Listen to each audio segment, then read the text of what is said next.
Hey everyone, I'm back with a book review, and as you see, this book is titled Too Beautiful to Last, and it was by Carol Mitchell. This was the first book that I read by this author. I would say that I think this book would kind of fall into the category of urban fiction. The book was about this woman, right? And it just kind of seemed like from the beginning that she went through a lot with the husband that she was married to. Her husband was very famous. So her name was actually Christina Bell, and she was actually married to this guy, and I believe his name was John Pierre, right? And the nicest way to say it is this man sounded like a complete asshole.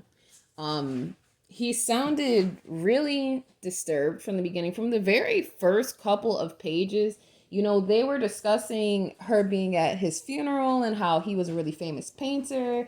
And then, like, it was saying how he had even said, like, in his will that he didn't want any fans there, he didn't want any media there.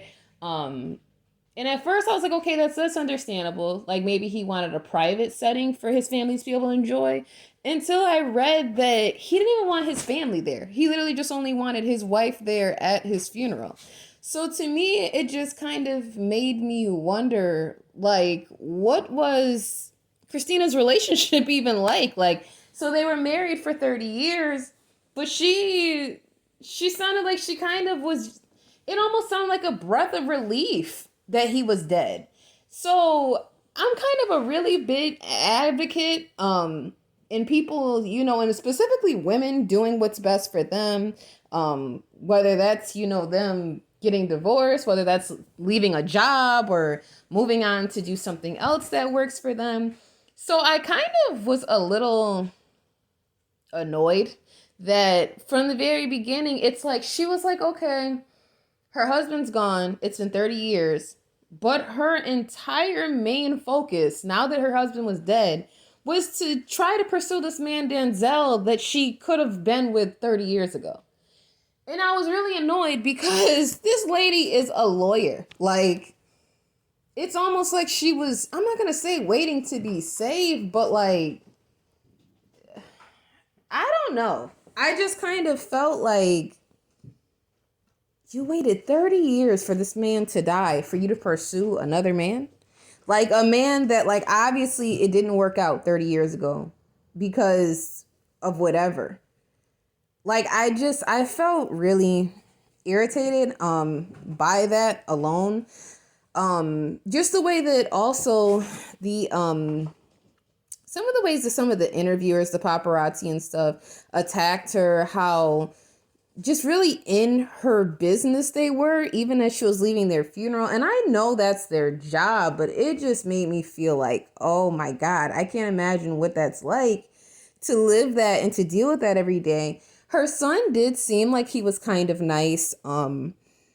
He seemed kind of nice. I didn't really like the way that the character Nahla was described. There was very heavy emphasis on the fact that she was from the ghetto and that she really she didn't come from much. I believe she was one of like 7 kids, and she did ultimately end up marrying the guy Danzel that Christina was so interested in, I guess.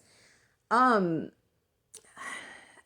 didn't really, I felt like it was it was hard to read because there was a moment, and this is where I will say trigger warning as well, because I'm going to start discussing the topic of like rape and sexual violence.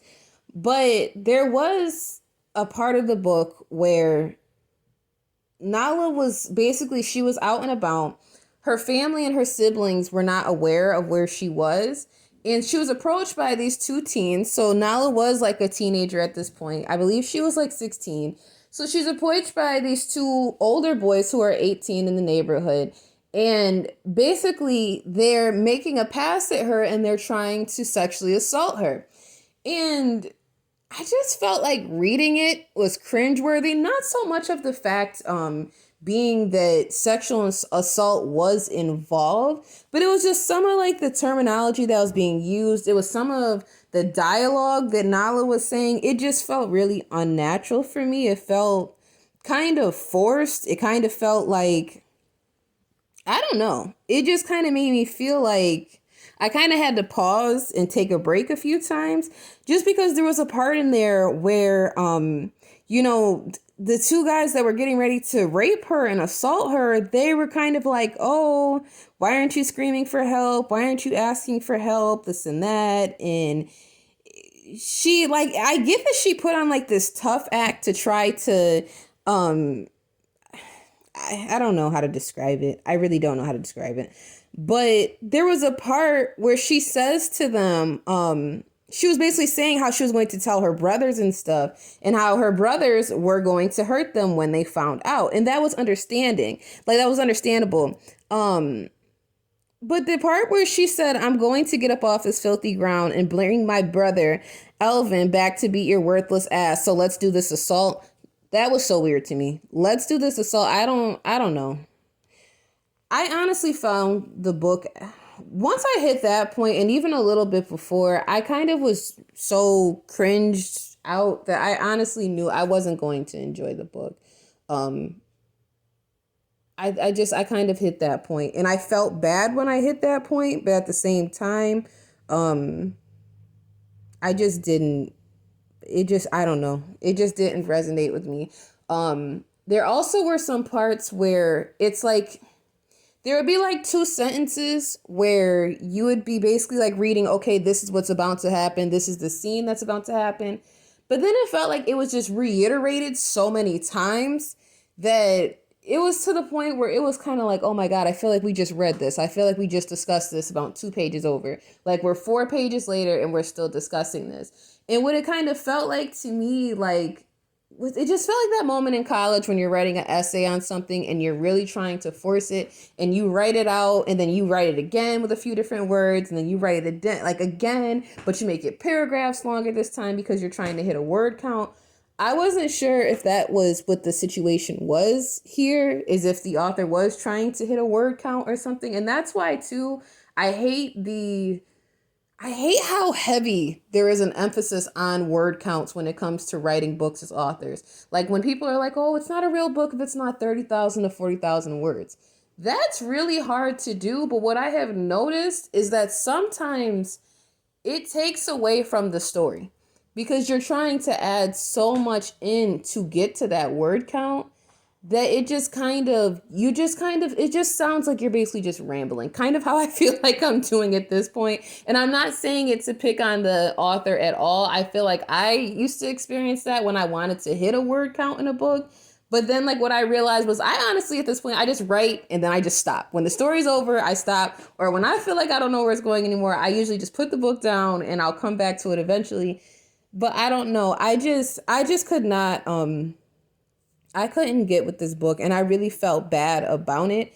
But something that I did start telling myself a couple months ago is I am going to stop forcing myself to read books in entirety that I know from the first 4, 5, 6 chapters in, I don't enjoy this. So I wouldn't feel comfortable really giving this book a rating, just because I do feel like, I like the idea that the author had. I just didn't like the way that it was penned, and that's my personal opinion. I've always said that I would be honest in my reviews and stuff, whether I reached out to the author, whether the author reached out to me, whether I randomly stumbled upon a book.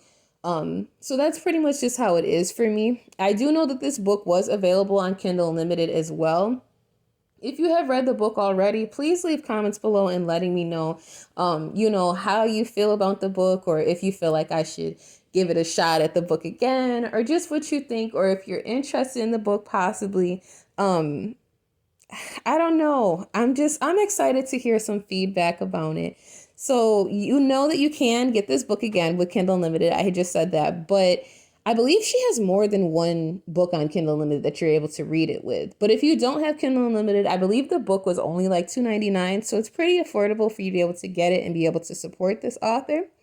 So that is all I have to say about this book. If you have not already, make sure you hit the subscribe button to subscribe to my channel. And I'll be back soon with more book reviews.